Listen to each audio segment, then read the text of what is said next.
এটা একটি দুর্গা ঠাকুরের প্যান্ডেল। দুর্গা ঠাকুরের প্যান্ডেলটা খুব সুন্দর হয়েছে। আমরা ভোরবেলা ঠাকুর দেখতে গেছিলাম, প্রচণ্ড ভিড়।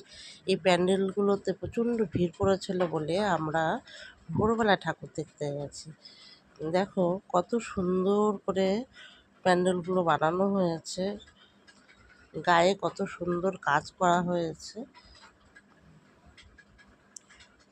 প্যান্ডেলের ভেতর প্রথমেই ঢুকেই একটা লক্ষ্মী ও নারায়ণের একটা মূর্তি বানানো হয়েছে। এই যে দেখো, লক্ষ্মী ও নারায়ণের মূর্তিটাকে প্রথমে দেখানো হচ্ছে, তারপরে ভাগে ভাগে প্যান্ডেলগুলো করা হয়েছে। এরপরে সুভদ্রা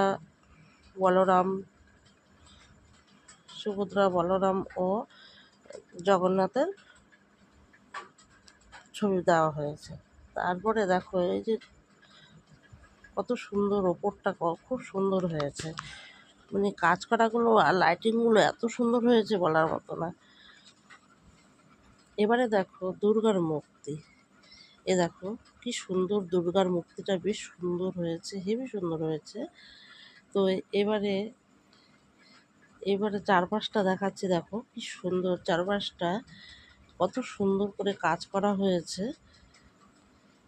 এই দেখো চারপাশটা কত সুন্দর করে কাজ করা হয়েছে।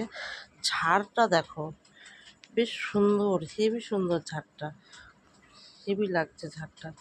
এবারে প্যান্ডেলের চারপাশটা ঘোরা হয়ে গেছে, এবারে বেরোচ্ছি। এ দেখো একটা দুটো তিনটে চারটে পাঁচটা প্যান্ডেল বানানো হয়েছে। আমাদের ভিডিওটা যদি ভালো লাগে থাকে লাইক সাবস্ক্রাইব করে জানিও।